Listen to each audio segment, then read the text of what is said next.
আরে বন্ধুরা, মোটু ও পাতলু দুই বন্ধু এবং তারা এক জায়গায় পিকনিকে ঘুরতে যাচ্ছিল। ঠিক সেই সময় মোটু খেয়াল করে পাশেই একটা সমোসার দোকান এবং মোটু সেখানে বসে সমোসা খেতে লাগে, কিন্তু একটি দুষ্টু কাওয়া এসে তার সমোসা খেয়ে এবং জঙ্গলে উড়ে চলে যায় এবং মোটু সেটা সহ্য করতে না পেরে সেই কাউয়ার পিছনে সমস্যা নিতে জঙ্গলে চলে যায়।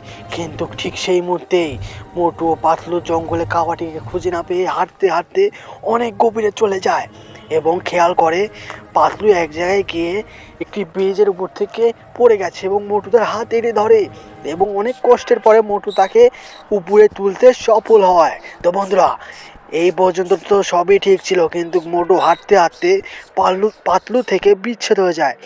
কিন্তু অনেকক্ষণ পর খোঁজাখুঁজির পর মোটু পাতলুকে অবশেষে খুঁজে পায় এবং দুজনে মিলে অনেক কষ্ট করে অনেক পরিশ্রম করে আস্তে আস্তে বাড়ির দিকে আসতে ও পৌঁছাতে সফল হয়। এবং বন্ধুরা, তোমরা লক্ষ্য করছো মোটু এখানে এসে অনেক খুশি, কারণ সে বাড়ির রাস্তা পেয়ে গেছে এবং মোটু জোরে জোরে হাসতে লাগে। এবং ঠিক তার পরবর্তী বাড়ি পৌঁছানোর পরের দিন পাতলু খুবই গুরুতর অসুস্থ হয়ে পড়ে, কারণ পাতলু বিদেশ থেকে পড়ে যেতে লেগে অনেক চোট বা ভয় পেয়েছিল। তারপরে অনেক কষ্টের পর পাতলু সুস্থ হয় এবং মোটু তার বাড়ির পাশেই একটি গানের আয়োজন করে এবং পাতলু সেখানে সুস্থ হওয়ার জন্য নাচে। তো বন্ধুরা, আজকের ভিডিওটা এই পর্যন্তই। আমরা পরবর্তী ভিডিওতে দেখবো মোটু জঙ্গলে গিয়ে একটি গুপ্তধন খুঁজে পেয়েছে।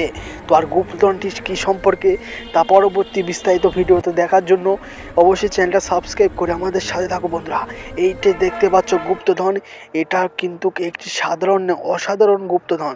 তো বন্ধুরা, আজকের ভিডিওটা এই পর্যন্ত। যদি তোমাদের কাছে ভিডিওটা ভালো লেগে থাকে তাহলে অবশ্যই চ্যানেলটা সাবস্ক্রাইব করবে। তো এই ভিডিওটা দেখার জন্য তোমাদেরকে অনেক অনেক ধন্যবাদ।